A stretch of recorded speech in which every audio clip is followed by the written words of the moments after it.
Добро вечер и добро ни дојдовте. Широк е поимот незадоволни од себе. Често се однесува на незадоволство од она што сме го постигнале во животот, но незадоволни од сопствениот пол, сте се запрашале ли како име на оние кои се заробени во машко тело, а однатре се чувствуваат како жена и обратно. На тема транссексуалноста, преку лични доживувања и до стручни согледби, вечер во емисијата со моите вечерашни гости. Ќе ги поканам на моголемо задоволство примариус доктор Гајдазис Кнежевиќ. Добро вечер и добро ни дојдовте. Лазе Ордев е вечерва со нас. Добро вечер. Повелете. Добро вечер, Лазе. Марија Башевска, добро вечер. Добро вечер. И Снежана Лупевска, добро вечер и за вас. Повелете. Се надевам ќе се чувствувате пријатно. И ќе доближиме малку темата која и тоа како мислам дека е се уште табу во ова наше општество.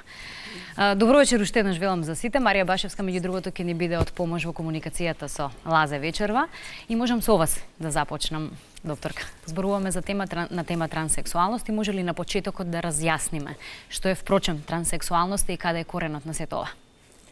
Јас ги поздравувам присутните во студиото и публиката која што вечер ќе не гледа и мислам дека отвараме една не само важна и не само интересна, туку навистина многу сложена тема.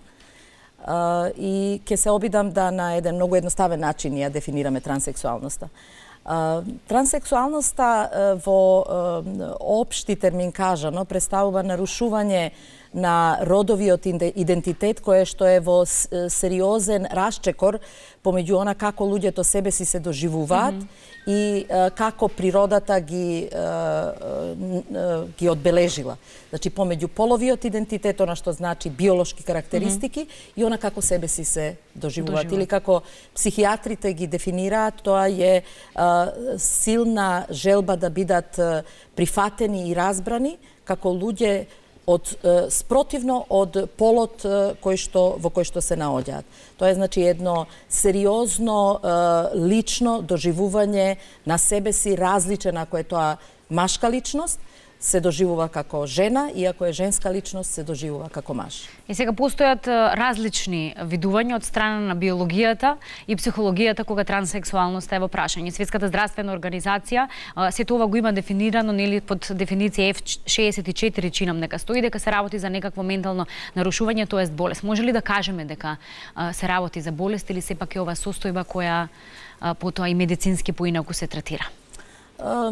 Светската здравствена организација е организација која што е покровител на 10-та класификација на болести која е референтна за нас психијатрите и односно за медицината воопшто во Македонија и таа подлегнува на бројни ревизии. Па во моментов се уште ја имаме присутно дијагнозата која што го дефинира транссексуализмот, иако или трансродовната припадност, иако до неодамна беше и хомосексуалноста, па ја избриша, односно ја тргна, заради тоа што хомосексуалноста влезе во нормалните форми на сексуалната ориентација, како една од можностите на сексуалната ориентација. И јас се надевам дека тоа ќе се случи и со транссексуализмот, затоа што според мене транссексуализмот не е сам по себе психијатриско нарушување на личноста. Тој може да биде придружен, како ние велиме, да се појават други психички растројства кои што се придружници на транссексуалноста, но не сам по себе и транссексуалноста, иако се уште стои во оваа класификација на болести. Јас се надевам дека следната ревизија тоа веќе ќе го промени. Ќе биде решено. Ајде за личното доживување и се разбира себе доживување од прво лице вечерва со Лазе Ордев кој ни доаѓа. На моје големо задоволство и уште еднаш благодарност за искреноста и отвореноста да зборува за својата сексуална ориентација, односно се разбира за себе доживувањето кога полот е во прашање. Лазе, уште еднаш добро вечер. Ви благодари на можноста и неговиот глас да биде чуен оваа вечер на проблемот кој што го чувствува. Кога за прв пат доживеавте дека со вас се случува нешто поразлично од остаратите? Кога себе се доживеавте дека не сте она што впрочем сте? Мојата приказна, колку се сеќавам за себе кога ме вратите назад, вели во детството, од секогаш перцепцијата сам за себе ја имам, значи од некаде прво одделение се гледам себе во Битолскиот завод за рехабилитација и се доживував како девојче. И децата знаат да бидат злочкасти, ме навредува, се поигрува, знаеа да бидат невкусни. Не ми беше јасно, родителите ми вршеа притисок, ма ти си машко, а мене чувството однатре ми зборуваше нешто друго.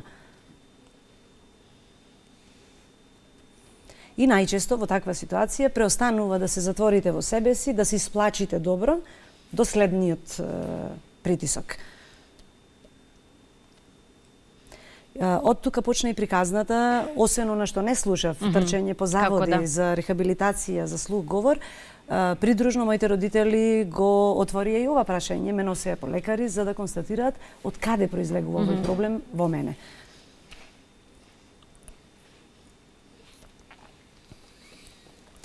Практично како родители се обидуваа да ми помогнат. Бев премал за да можам да ги разберам во детали кажаните работи, дијагностицираните. Но сега веќе чекав можеби и времето да биде на моја страна за да се уверам и да почнам сам да се интересирам како ќе го надминувам овој проблем. Да, што се заврши во тој период?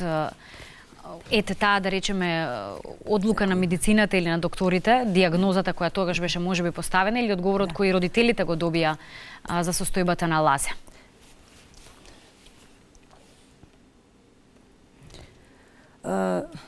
Докторите во Штип, како надлежни за регионот, им кажале на родителите дека ќе мора да се согласат со неговата слика, дека е таков и дека нема промена, дека не станува збор за болест која може да се лекува со апчиња, со медикаменти, а патем докторке ќе ми исправите ако грешам, констатирана била дијагнозата и на крипторхизам.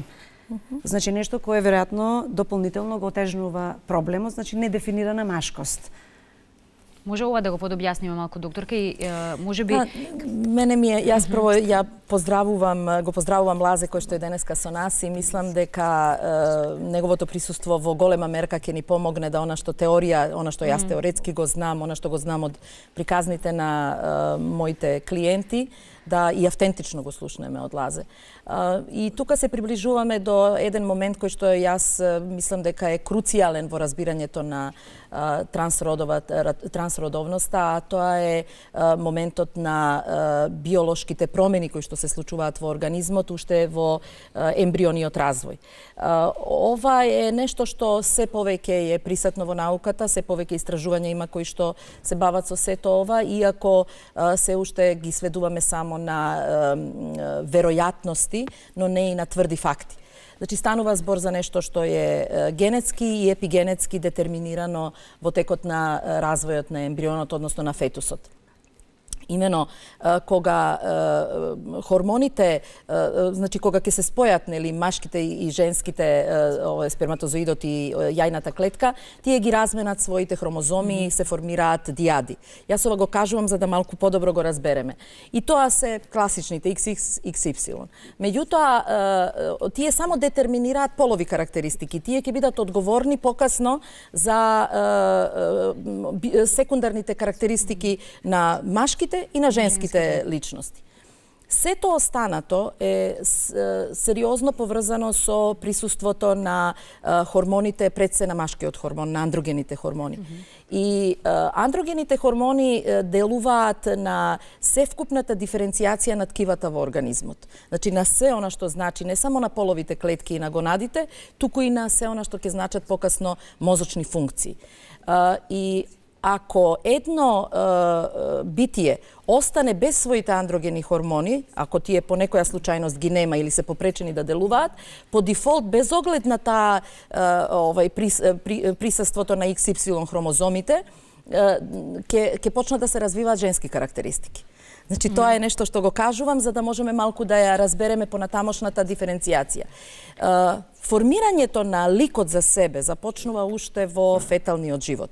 На себе препознавањето дали ќе бидеме ние машко или дали ќе се доживуваме како машки или женски личности. И сега јас без многу детали ќе кажам дека се појавуваат разни заради различни причини промени во развитокот на плодот во утробата на мајката. Стресот на мајката може да влие, значи можеме ние да имаме доволно андроген хормон, а да нема доволно рецептори во организмот.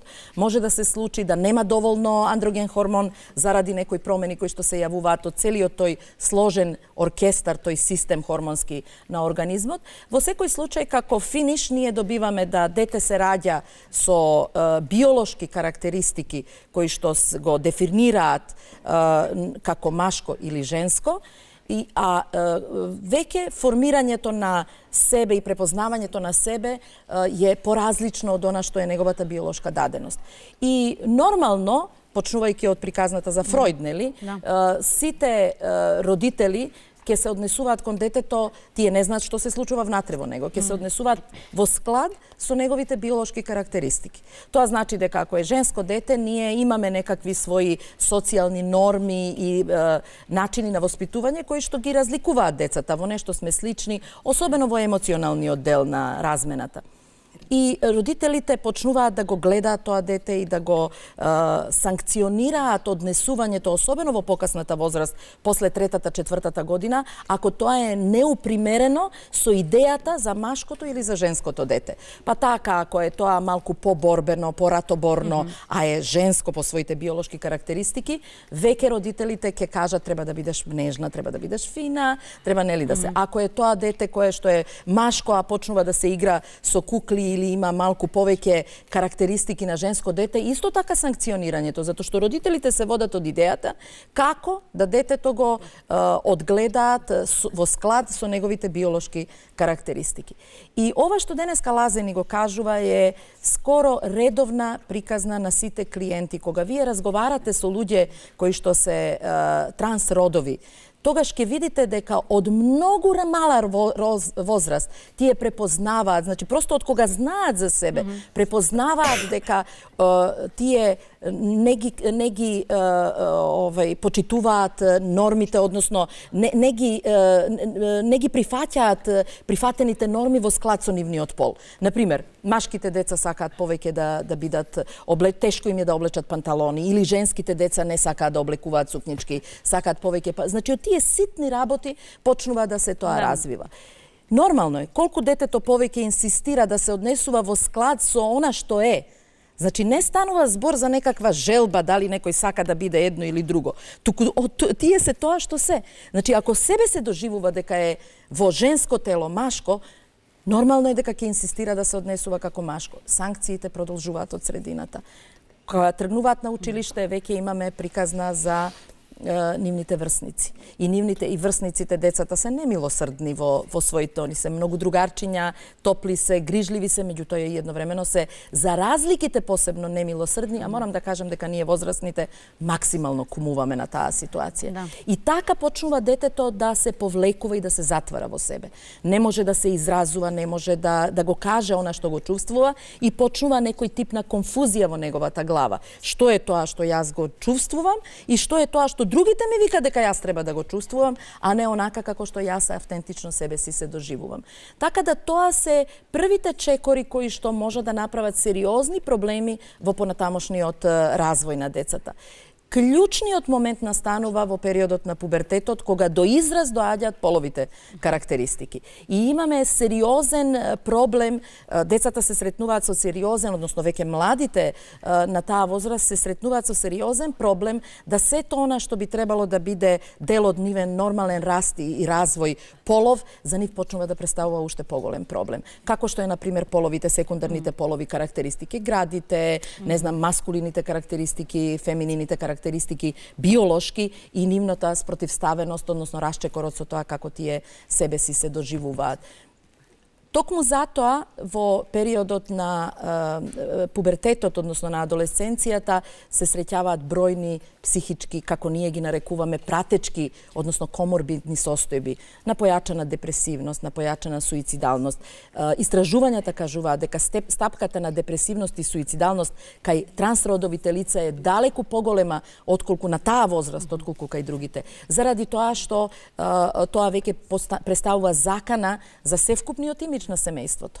Знаете, затоа што сега веќе почнува да го загрозува сето тоа самото семејство, и семејството почнува да се разликува од сите останати семејства, имајќи го во својата средина, во својот семеен систем, имајќи го детето кое што е во најмала рака, како го опишуваат, чудно. Да. Нели? Одговоривте на повеќе прашања, токму и она што можеби ние сршта на вечерашнава тема на емисија, или да разграничиме, или малку барем да се ја подразбудиме и подигнеме свеста на едно друго ниво, на кое ми се чини генерално во државата ни се наоѓа, од тоа како ги доживуваме токму овие луѓе кои се навидум, нели, поразлични или се чувствуваат поразлично, а подеднакво верувам дека имаат право на живот нормален, онака како што тие се чувствуваат и се доживуваат. Малку подоцна и за тоа дали е, нели, како може да препознаеме хирка и некои личности или вистинска, нели, состојба на ова за која ние вече зборуваме и вие ни објаснувате, бидејќи начнавме многу работи овде со докторката. Само Лаза да ми каже како се доживеавте себе си во тој токму пубертетски период, кога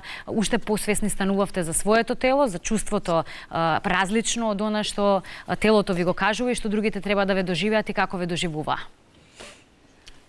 Знаете, вели, не станува збор за двојба во моите чувства. Јас од секогаш себе се доживував како жена, како девојче.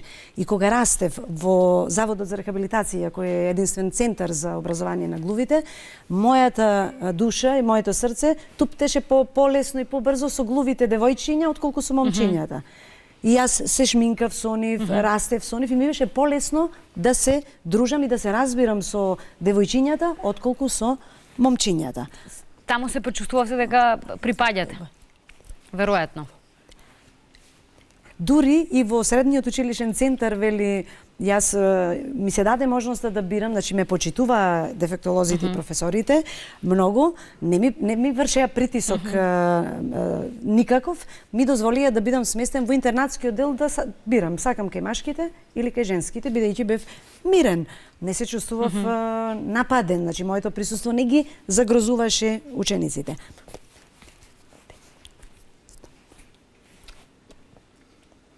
Но често пати размислував каде се случува тој расчекор во мојато јас внатре. Ако сум сместен во физичко тело кое е маж, а душата ми е нежна и ми вели дека сум женско, тогаш си велев од каде извира тој проблем во мене? Кој е тој што ме прави да се чувствувам распнат меѓу еден и друг пол? И цело време си велев, па добро, ајде ќе продолжам како маж, ама не можам, не сум тоа јас. Кога беше оној пресек или одлучувачкиот момент кога рековте не, јас морам да бидам жена, бидејќи и психички, и физички, односно физички ќе бидам жена, бидејќи психички сум сигурен дека сум тоа? Така, точно е ова за кое зборуваше докторката, дека не доживуваат како срам на семејството. Јас го разбирам тој момент дека родителите доживуваат огромен притисок во средината, особено во мал град како што Лазе живее во Свети Николе. И тие не се расположени да разговараат за она што да се прави, каде да се оди, како да се решава, едноставно тоа е тоа и сега секој во својот кафес. Ќе чекаме, да. Но вели Лазе, бидејќи некако не ми беше многу јасно на физички план што се случува со мене, така, често пати бев и дури залажуван дека со храната сум имал проблем, како дете нешто не било во ред и некако приказната не ми беше многу јасна. Но затоа, пред неполна година, вели, решив дека овој проблем морам да го решам. Односно, да се заокружам со себе си, за да се растеретам од сето ова. Тропна овде во македонската телевизија и побара толкувачка помош, бидејќи кај него проблемот е двојно поголем. Тоа сакав следно да прашам, каде, односно во кој домен се чувствувате можеби по хендикепиран?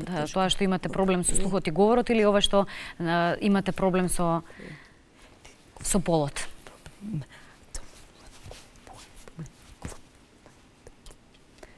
вели, во мене се рваат тие два подеднаква. Значи, кај мене, вели, глувоста практично и ја отежнува целокупната слика, затоа што без преведувач во ваква ситуација и за ваков проблем, вие не можете да мрдните, да направите еден чекор, а да не зборуваме за серијална испитувања, докторке, кај гинеколози, кај неуропсихијатри, кај ендокринолози, па ве препраќаат, трчајте од овој шалтер на оној, и сега вели, замислете, моето сетило за слух е изгубено, моќта за комуникација е никаква, а проблемот притиска. Марија, вие го познавате долго време Лазе. Каков е како личност? Кои се оние карактеристики кои се типични за Лазе? Јас сакав да надополнам, да. Лазе го познавам од малечок, значи преку камерите на Светот на тишината, окото ми падна како поинаков, неговата специфичност ја разбрав уште од прво одделение. Меѓутоа, искрено не посвети внимание, бидејќи сметав дека можеби да е тоа минлива работа. Но веќе кога дојде како ученик во средното училиште во пратење Зографски, дефектолозите информираа за него. Јас го доживувам до ден денес како крајно нормален. Ако ме прашувате како човек, мојот впечаток кој е. Ако го разберите начинот на кој со знаковен јазик зборува за себе си, го доживам како многу елоквентен. За нивните семејства, состојбата во која државата воопшто се наоѓа кога токму овие теми се во прашање. Снежана Лупевска најдиректно може да ни каже вечерва, иако ве оставивме малку, но не помалку важно, бидејќи вие направивте еден многу интересен и важен серијал кој за жал многу не го догледа светлото на денот, условно речено, овде барем кај нас, во кој се зборува токму за транссексуалците, луѓето кои имаат поинаква сексуална ориентација и така натаму, и на еден серијал од 12 епизоди кои еднакви го насловивте. Од каде поривот прво идејата за да направите еден ваков серијал? Прво мора да се заблагодарам што сум дел сега од емисија која оди на јавниот сервис, а која ја третира темата, што е многу голем чекор од она што беше претходно. Поривот е дека треба во општеството да се дискутира за многу теми, ова е една од темите за која што секако мора да се дискутира. Оти ако ја гледаме од призмата на микросредината, сите ние сме или нечии родители или нечии деца. Па ако така тргнеме, треба да знаеме дека некои луѓе живеат со одреден проблем и за тоа треба да дискутираат со некого. А ние новинарите сме тие кои што треба тоа да го отвориме во општеството. Имавме среќа што не поддржа американската амбасада со еден мал грант, им се допадна идејата наша, иако сите мене ме знаат како новинар од емисијата Код, ние работиме во продукција, нашата продукција има тим и две млади новинарки се нафатија на една многу тешка задача, да направат 12 емисии. Меѓутоа, од еден друг аспект, не само општо да разговараме за темата, туку да разговараме внатре во семејствата. Па затоа имавме и родители кои говореа колку им е тешко. Слушнеме малку вечера дел од тие лични приказни. Тие лични приказни, например, една мајка да каже како поминала низ тој процес да се соочи со желбата на своето дете, не само како желба, туку со состојбата на своето дете. И да каже на јавноста дека е по-битно детето да и е здраво и живо и да го има во семејството, отколку тоа дете да избега од дома, да отиде во странство, да се самоубие и слично.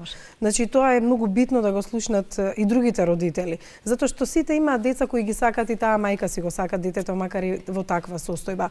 Втората работа и основен проблем беше да ги охрабриме луѓето кои се во таква состојба, транссексуалците, да поразговараат отворено пред јавноста за својата судбина. Од што најмногу се плашат? Се плашаа од шиканирањето во јавноста, од осудувањето во јавноста, од средината во која што живеат, од соседот, од утре задутре на шалтер некои ако отидат, затоа што ние по друга страна ги снимавме така наречените хейтери, оние кои ги мразат. Па тогаш јасно може да видат публиката, јавноста да види каква е всушност нивната состојба и колку може да ги мразат, може да бидат натепани на улица. Третата работа е дека никој не може да разбере дека тие сакат да си го сменат полот. Тоа што велите и вие, некој мислат дека еве сега глумат за да бидат интересни да привлечат внимание. Па одевме и подлабоко. Отидовме во Министерството за правда и во Министерството за внатрешни работи да прашаме можно ли е некој роден со женска лична карта.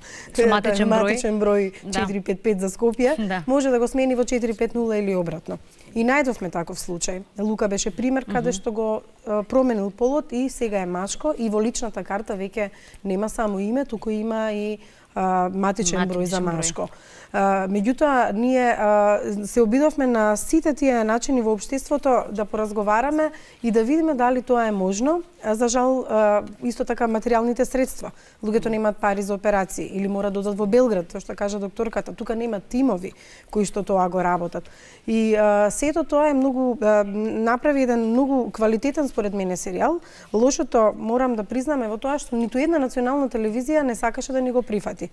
А за среќа се покажа и да нема подценување кон локалните или кон помалите и телевизии, и медиуми, и градовите, сите го прифатија. Не само што емитува еднаш, туку дури и 2 пати неделно и најде на многу добра гледаност емисијата. Па свативме дека од негде мора да се тргне и тргнавме ние од таму преку локалните телевизии со овој серијал од 12 емисија. Кој беше фидбекот кој го добивте? Фидбекот беше позитивен. Затоа што па видовме како е на социјалните мрежи гледано, многу повеќе верувате и од код се гледани тие емисии. Оти луѓето сакаат да знаат. На некои им е ново, некои сакаат можеби. Ние се сакаме да знаеме, можеби ако можам така да се изразам, да фатиме на се што се случува, од друга страна да се правиме дека сме нели затворени или ако дека не допира до нас дека на некој друг тоа се случува. Не тргнувајќи тоа дека можеби утре ќе ви тропне нешто слично и вам на врата, па па тоа јас сакавме со емисијата да покажеме дека не треба да се осудуваат луѓето и дека може на секој да му се случи и дека тие родители не оделе да си го одбираат детето во породилиштето или ние децата своите родители. Мора прво ние меѓу себе да се соочиме веројатно, а потоа да се соочиме со општеството. И мислам дека јавноста така треба да размислува, дека сите сме живи луѓе, дека имаме семејства, дека сме родители и деца и од таму да тргнеме, а и тоа да го гледаме на телевизија. Затоа ги поздравувам сите овие иницијативи. Ја често пати и на зидот кога ги постирам емисијата, имаме 50 коментари. Од 50 коментари 30 се негативни или 40 се негативни, ама самото тоа што побудувам коментари мене ме радува и ниту еден не го бришам.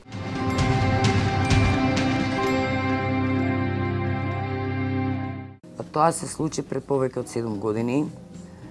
Значи, првите чувства што некој родител ги добие кога такво нешто ќе дознае, се прво изненаденост. Значи, кај мене тоа се појави, јас пак ќе зборувам лично во моје име и во име на неколку родители кои што ги познавам и тоа го почувствувале.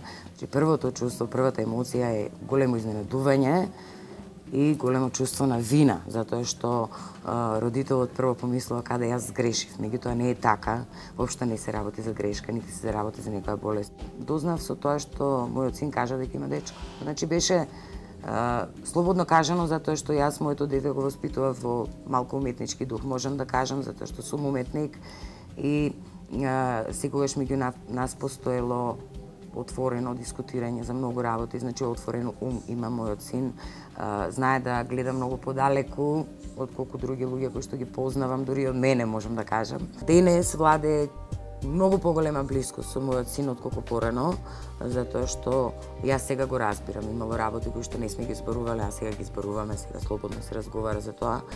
И од моја страна поддршката и блискоста која што ја имаме прави да мојот син сега е мирен и среќен. Тој е денес успешен маж, значи работи, многу успешен во својата работа и се надевам дека е многу среќен затоа што нели како минуваат годините и како кај нас се настанува блискост, тоа е тоа што недостасувало во годините кога јас не сум знаела што се случува. Блиските луѓе, пријателите, да знаат. Со нив се дискутира. Значи, мојот син исто така нема предрасуди да зборува за својата сексуална ориентација, меѓутоа, сепак тоа не го прави пред секого, како што и јас не би го направила за својата сексуална ориентација или вие или било кој друг. Меѓутоа, блиските луѓе, да, ние немаме тајни и живееме баш така, хармонично со отворен ум кон светот.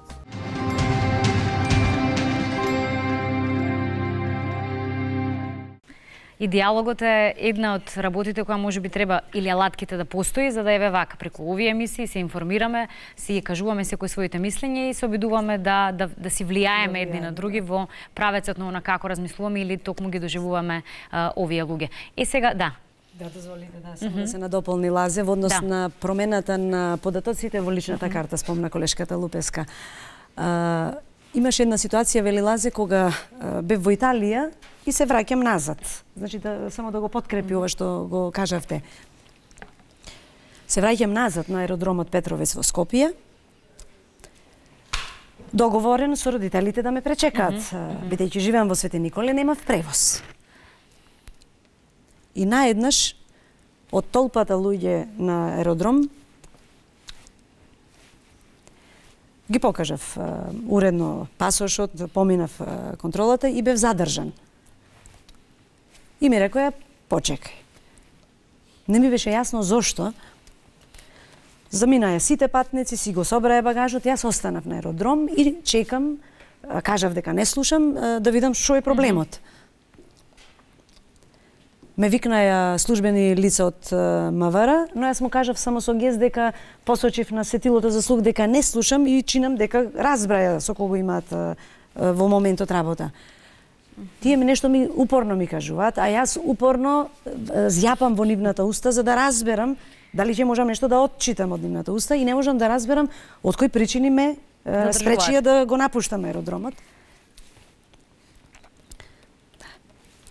Да. И на крајот го прашуваат на фотографијата овој кој е? Зошто Лазе овде пишува? Ти си Лазе? И овој вели да, јас сум. А зошто си овде ваков, а сега си ваков? Оти овде гледаме маж, а овде гледаме жена нашминкана и дотерана. Дали е ова фалсификувана патна исправа? Од каде се врати, зошто беше, каде беше и се знаете на сите тие прашања, јас сум немојќен да одговорам, па замолив мајка ми која чекаше на самиот аеродром да влези за да може да биде увото преку кое ќе можам да се разберам со луѓето кои службено се должни да ми овозможат нормална комуникација, ако веќе треба да одговарам на некакви прашања. Тоа е прво. А јас сакам само да го, ако дозволите, да надополнам во ваквите гафови на општеството. Многу сме регистрирале кога зборуваме за глувите особено. Го придружив Лазе да ги направи тие неопходни анализи кај неуропсихијатарот, кај гинекологот и најсмешниот момент во мојата практика беше односот на здравствените работници кога ја оставив книшката на Лазе Ордев на шалтер и сега очекував дека ќе има реакција, меѓутоа мислев дека таа нема да биде толку гласна. И таму се најдуваше една баба пред пензионирање која гласно коментира: човештвото полуде. Лазе Ордев на гинекологија, ве молам. И јас отидов дискретно да ја замолам да не вика, бидејќи не е коректно. Да, викам, точно е, Лазе Ордев има потреба од таков лекарски преглед. Јас сум толкувач задолжена да го придружам од морални причини. И Господа чувај да брани, такав се прекрсти 2-3 пати, велам, тоа е тоа, да. Вашата забелешка може би држи место, но во овој миг не коментирајте. Така да чинам дека и впечатокот кај гинекологот не беше многу јасен, па зошто сега еден маж на гинеко преглед? Па велам затоа што има проблем кој треба вие како доктор да го дадете вашето мислење, да видите што се случува во неговата утроба, сега најточно. Вие тргнавте со Лази, стигнавте веќе до тоа дека и неговата е конечна одлука заменување на полот. Лазе веќе на хормонални така, на хормонална терапија. Јас да ги правам тие анализи со цел да стигнам до таа хируршка интервенција која ќе биде конечно решение за мене. Меѓутоа по завршувањето на сите испитувања, јас повторно сега се најдов во наредната дилема. Во Македонија здравството не е подготвено за оваа работа. И сега јас треба да се секирам да најдам 8.000 евра чини таа операција во Белград. Патните трошоци се дополнително и вели не ми е јасно. Контактот со Белградската болница повторно тежок заради јазичните бариери.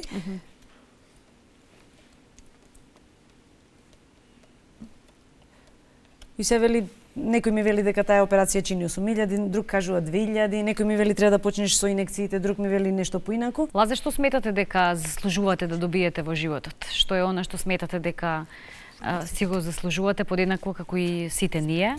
И дали најсреќен на крајот би се чувствувале кога би можеле комплетно да живеете како жена?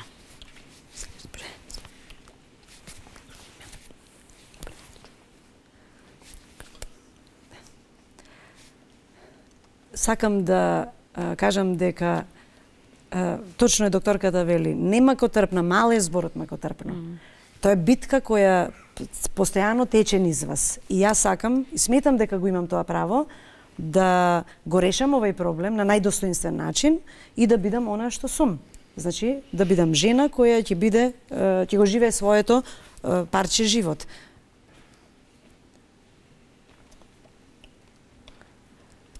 Често пати ме фаќа помалку вели страф, например, средства, толкувач, бариери, неподготвеност на општеството, семејството притиска, средината ви се подсмева.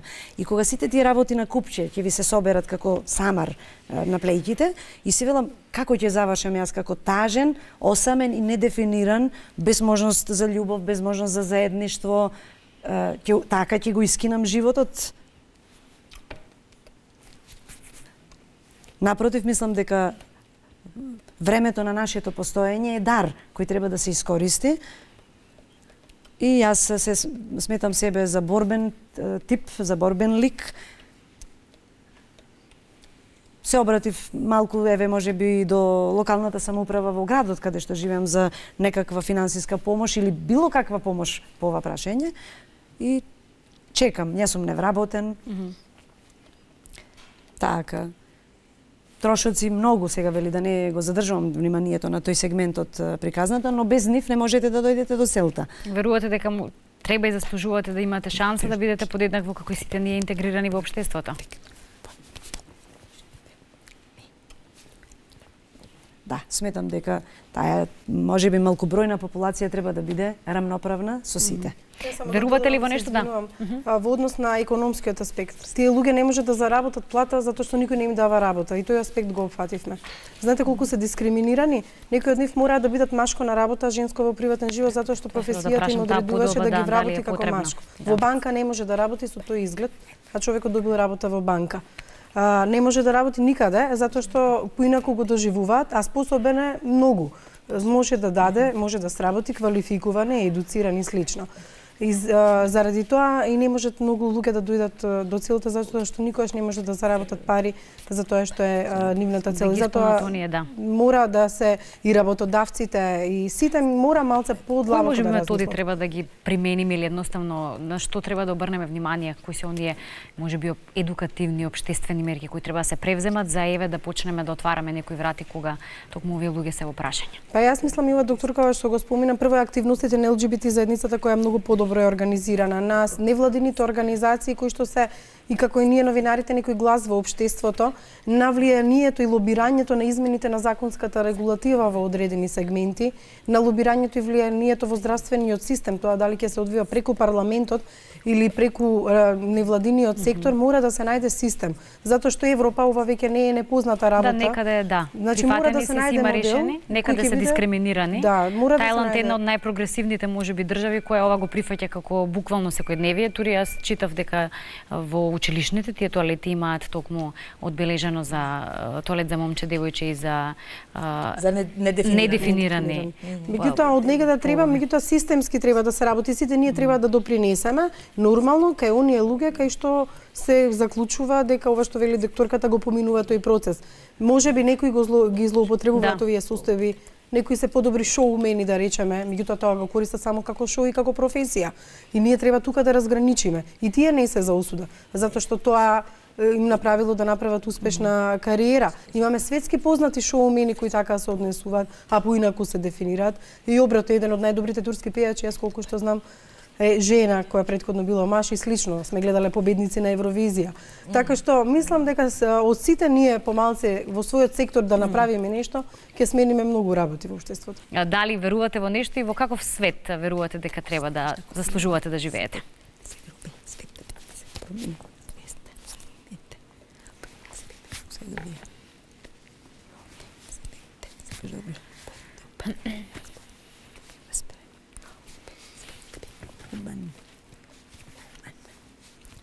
Да, вели, краток ми е одговорот. Овој свет, вика, сакам да го видам похуман. Со отворено срце да ги гледа и да ги доживува сите работи околу себе. И во таква ситуација, вели, кога срцето ве води, тоа никош нема да ве однеси во ќорсокак или во погрешен правец. Исклучително ви благодарам вечерва на сите за гостувањето. Еве, како што рековте и вие, докторка, отворивме една тема која се надевам нема да биде сега па многу некаде тамо далеко повторно спомената или истретирана, можеби во поинаков концепт и со поинакви прашања, и бидејќи има уште многу прашања на кои не одговоривме, но се надевам дека ја отворивме вратата за да малку повеќе си го отвориме и срцето и умот кога различните состојби и различностите се во прашање. Така, и да ведно дополни Лазе сосема за крај, вели можеби јас сум првиот и најгласен, што ме радува во оваа ситуација.